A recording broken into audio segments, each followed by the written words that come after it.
let us keep going. So now we've learned this notion of, the MAP hypothesis, right?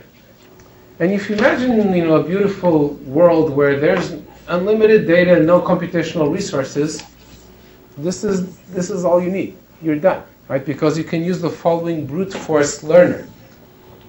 You have a hypothesis space, like say the space of all decision trees over these particular attributes, or pick your own favorite representation. And all that we have to do is, for each hypothesis, we compute its posterior probability according to Bayes' theorem, right? So there's going to be this data term, and then there's going to be this one that encodes your prior knowledge, right? And then I just pick the one for which this is maximum. Easy street, right? Of course, the slight detail is that there's usually an exponential number of hypotheses, so this is not going to be feasible. But it's very good to keep this in mind as a reference point, right? As we do the things that computational limitations allow us to, in the back of our minds we should always be thinking, well, how close is this to what we would ideally be able to do? And sometimes we can get pretty close, sometimes we can even get right there. In a lot of cases we have to compromise, and we would like to know how much we're compromising. Okay? Mm-hmm. So if you were to do that, you would need the exponential number of prior probabilities too, right? How would you... Yes. Yeah, very good. So I have not just assumed that you have infinite data and infinite computing power. I've also assumed that you personally have infinite knowledge and infinite time. But hey, right, we're already in La La Land, so we might as well take it all the way, right? So, to answer non-facetiously, yes, one of the problems that actually happens in these methods is that if there's a lot of prior probabilities to specify, it becomes very hard for you to do it. Both because you don't have the time and the patience, or more often, you really don't have the knowledge. But what you might want to do, right, is you might want to try to reduce that question to a smaller number of questions. Like, for example, I could say, my probability of my decision tree just goes down exponentially with the number of nodes. So you've made one quick statement that covers the whole space, right? Now, the downside of that is that this is a fishy statement, actually. Do you really believe that the simplest decision tree is the most accurate? Probably not, right? The real decision tree is probably of intermediate complexity. So this is something that you see in practice all the time, is that people do make these sort of like crude a priori assumptions, and they're very important because without them, you couldn't learn. On the other hand, if you squint at those hypotheses, often you realize that they are pretty dubious. Okay? This is another of those counterintuitive things about machine learning, is that often you get a lot of mileage out of making false assumptions. In all other areas of enterprise, if you make false assumptions, you're hosed. In machine learning, false assumptions, could actually be fine. Because those false assumptions combined with data, right? The data is, really what gives you the part in the day, get you to an answer. Okay. You have a question? Yeah. Is it possible that the most probable hypothesis is also overfitting the data? Is there any relation between those? Great question. So, does anybody want to say something to that? I'm glad you asked that question. I couldn't have planted it myself. In fact, remember, right, this is always a question to ask, right? Whenever you see a new machine learning method, you should always ask, well, what about overfitting, right? Aren't we going to overfit here? Are we going to overfit here? So the data just includes the training data even, yes. Right, so this term here, right, just depends on the data, right? So clearly, this term is going to want to fit the noise, right? So we're either going to overfit or something is going to save us from overfitting, and what might that be? Well, let's get this guy out because it's the same for all the hypotheses and doesn't matter. So what might it be? This is a guess, but does it have to do with the fact that you're not incrementally building up the hypothesis as you look at the data? You start with the hypothesis? So remember, I start with the hypothesis space, right? Just to be concrete, I have 1,000 decision trees and I need to pick which one is more likely. Right, but with the decision tree learners, it's you start with something really small and then you're building enough as you sort of go through the data one piece at a time. Absolutely, but let me try to deflect you from that path, right? You're right, this is what we're going to do in reality, but for the moment we're in this beautiful imaginary universe where I can build all the decision trees that I want from all the data right off the bat, right? So what you're saying is actually quite deep in the sense that often the computational limitations that we have and having to do things online and so forth actually help us to fight overfitting. So again, in most other areas, computational limitations can only hurt you. In machine learning, computational limitations can actually help you avoid overfitting. So in a way, your answer is a very good one, but it's not the one that I'm looking for right now, right? The answer that I'm looking for right now, notice, there's only two things here. One is the likelihood, and the other one is the prior, right? And what we saw is that the likelihood wants to overfit, okay? So now my question is, if something is going to save you from overfitting, what could it be? That's prior. It's the prior, right? Because like Sherlock Holmes said, once you've excluded all the other possibilities, what remains must be the truth, right? So there's only one thing left here that could save us from overfitting, is the prior, right? So my question to you is like, how might the prior save us from overfitting?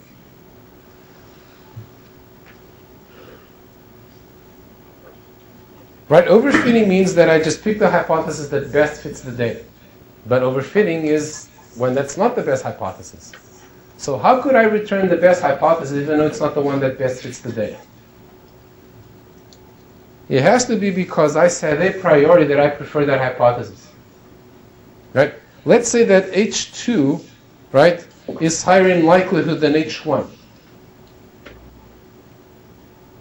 Right? But H1 is really the true one. The only way I'm going to return H1 is if its prior exceeds the prior of H2 by more than the likelihood of H2 exceeds H1. Okay? So what this is saying is correct prior knowledge will save you from overfitting. If the prior knowledge is also incorrect, well then you're hosed, right? Both things are pointing in the wrong direction and there's nothing you can do. But prior knowledge can help you avoid overfitting. So if you think about it, what we actually have here is a formal statement of something very important that we already we've seen in a more intuitive way, right? When I say something like, oh, I'm going to put a complexity penalty on my trees, right? The Bayesian way to look at this is to say, you have a prior belief that small decision trees are more accurate. And that's what's going to allow you to override the likelihood and avoid overfitting. So a good prior will save you from overfitting. A bad prior will either not help or even make things worse. So coming up with a good prior is very, very important. There's also this balance between the prior and the likelihood, right? As I get more and more data, at some point the likelihood swamps the prior. Right? It's just the data has more and more votes. Now, it's okay if that happens once you really have enough data to be totally confident that that's the right hypothesis, irrespective of the prior. But if the prior is too weak, the data will swamp the prior too soon and you will overfit. On the other hand, if the prior is too strong, what's going to happen? Right? If you're overconfident in your prior. The opposite is going to happen. You're going to underfit. You're going to be stuck on saying, well, this is the hypothesis, even when your data is already strongly saying that it's not. Okay? So this is a trade-off that needs to be done very carefully. You have a question? It was related to something you said. So in principle, right, this prior gives us a very nice place to put our knowledge in, and then we compute the posterior for all the hypotheses, and we pick the best one, and we're done. Okay? But of course, that is not the end of the story. Before we go into that, however, let's see how concretely this relates to things like, I want to learn the concept of spam. I want to learn a set of rules for spam, right? And what happens as I see, more data, right? How does this relate to concepts that we've seen before, like, hypothesis space and version space and whatnot? Okay, so let me give you this in a very simplified form, but I think it will give a very important intuition about what goes on in learning when you have a hypothesis space and then you start seeing data and updating your posterior probabilities as a result. So here's a very simple setting. Let's suppose that my data set D is just the classes of all the examples. So C of X1 is the class of the first example and so on and so forth. Okay? Let's say I'm just classifying emails into spam and non-spam or whatever. Okay? And now let's say that I'm going to make the following very simple assumption, that the probability of the data given the hypothesis is 1, meaning that the probability of that class is 1 if the hypothesis is consistent with the data, right? And otherwise it's 0. Okay? So you see what I'm saying? This is also like the cleanest case that you could possibly have. Okay? So what I just gave you, looking at this from the point of view of Bayes' theorem, is like I just gave you the probability of the data given the hypothesis, and in either case. Okay? So if the hypothesis, so concretely, if the hypothesis says that this email is spam, right, then the probability that it's spam is 1. And the probability that it's not spam is 0, right? So this is completely categorical. And similarly for the case where the hypothesis says not spam, okay? In that case, it's not spam with certainty, okay? This is sort of like the simplest thing that you can assume. Now, what about my prior, right? Let's also assume the simplest prior that we can assume, which is the indifferent prior. It's a uniform distribution over all the hypotheses, right? So if my hypothesis space is H, then my prior probability is just 1 over the cardinality of H, right? If I have a billion hypotheses in my space and I have a uniform probability distribution over them, the probability of each hypothesis is what? 1 over a billion, right? Okay. So what happens after I've seen some data? Right, so I start out with a billion hypotheses, all of which are equally likely. And each one of them has a tiny probability, right? Because there's a lot of them, and it's uniform distribution. And then notice that because the hypotheses are completely categorical, right? What happens to a hypothesis if for a particular email it predicts it's spam, and the email turns out to not be spam? What do I know about that hypothesis? It has to be wrong, right? That hypothesis that just said that this thing was the opposite of what it was, I have to throw it out, right? So what happens as I see more and more data, right, is that fewer and fewer hypotheses remain, right? The hypothesis will only remain by this part of the scheme, right, if it's consistent with every single class that I have in my examples, right? So as I see more examples, I have fewer and fewer hypotheses left. The remaining distribution among those hypotheses, right, these are other hypotheses that were all consistent with the data, right? So the likelihood makes no distinction among them, right? And according to the prior, they're equally likely, right? So what is my distribution after I've seen all that data? Here's what it is. If the hypothesis is consistent with the data, meaning it makes the right class prediction on each example, then it's probability 1 over the size of the version space. Remember the notion of version space that we defined here in the first week? The version space is the set of hypotheses that are consistent with the data. Right? So it's always a subset of the hypothesis space. It's what's left after I throw out all the hypotheses that are inconsistent with any of the data points. Okay? So obviously only those remain, so the probability of each one of those is 1 over the number of those hypotheses, because it's still uniform. Okay? Everybody follow this? Okay, so here's a graphical illustration of what's happening here. This is really, so like what happens when machine learning is at work. In the beginning, so here the x-axis are my hypotheses, right? In general it's going to be a very large space, but I've just put them on one axis for simplicity, right? So all my hypotheses are on the x-axis, the first decision tree, the second, the third, the fourth, or whatever, right? And on the y-axis I have the probability of the hypothesis, okay? So in the beginning what I have is this very shallow, very wide pool of probability, right? There's a lot of hypotheses with very little probability each, right? Meaning you have a lot of ignorance, right? This is a very high entropy distribution, you know very little. But then as I see data, right, some of those hypotheses disappear, right? What that means is that the probability mass, remember, the area of this gray rectangle has to be what? 1, right? So, and now I've just shrunk the width of the rectangle, so its height has to what? Go up, right? So what happens is that I now have fewer remaining hypotheses, but they're more likely. Okay? So now my rectangle is becoming more like a square. So where's this going to end? As I see even more data, even fewer hypotheses become possible, and so now I have the opposite. I have a very thin and very tall rectangle.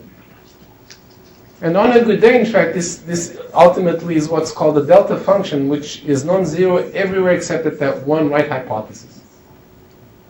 On a bad day, they all become 0, and you know that you've done something wrong, and then what do you do? Remember, we saw this in the first week, right? What happens if all your hypotheses are inconsistent with the data? You go back to the drawing board, right? You need a larger hypothesis space. Okay? But this is really what's going on, is that the number of hypotheses is shrinking, but each of them is also becoming more likely. Okay? Now let's take a slightly more interesting case, right? And suppose that P of D given H is 1 minus epsilon, if H is consistent with E, and epsilon if it's not. Okay? So actually maybe the easiest one to understand is the second one, right? the probability isn't zero, it's epsilon. Okay, which means that your hypothesis, like you rolled out some noise, right? Your hypothesis gets an example wrong, but that doesn't mean that the hypothesis is wrong, because there's some probability that the example got flipped by noise, right? Remember the play tennis example, your friend, had been partying last night and hadn't hung over, and didn't want to play tennis because of the headache. It wasn't because it was a bad day for playing tennis, right? So if I throw out every hypothesis that disagrees with even one example, most of the time I'm going to throw a lot of good hypotheses because it doesn't allow for any noise. Okay? So let's say I allow for epsilon noise, meaning some small probability of noise. Okay? So this hypothesis says that it's not spam, but it actually but the label is spam, right? But maybe the label really should have been spam, and this hypothesis is correct. Okay? So now what happens to this picture? And in fact, the new picture is actually what typically you're going to see in practice, because this no noise case is a little bit extreme. In the beginning, you again have this uniform distribution, but then what you get is something more of this shape. This is not exactly a normal distribution, because let's say we're in a discrete domain, right? But what's going to happen is that here at the peak, right, I'm going to have the hypotheses that are consistent with all the examples that you've seen. But then you also have these tails here of hypotheses that were inconsistent with a lot of examples. But now remember, no hypothesis is ever completely impossible. They just become less and less likely. Okay? And then what's going to happen is that this bell shape is going to get narrow and narrow, right? It's going to have a very sharp peak here. But if you zoom in over there, there's still some tiny probability that the hypothesis is correct, right? Eventually, if the true hypothesis was in your space, right, you are going to get the delta function here. But with finite data, you don't get there. Okay? Questions? So this is a good picture to keep in mind as we do this what's called Bayesian updating, right? As a new data point comes in, I update my posterior probabilities with the likelihood of that data point. Okay, so what happens is I get more data, is that my probabilities become sharper and sharper. They go from being flat to being very, very peaked.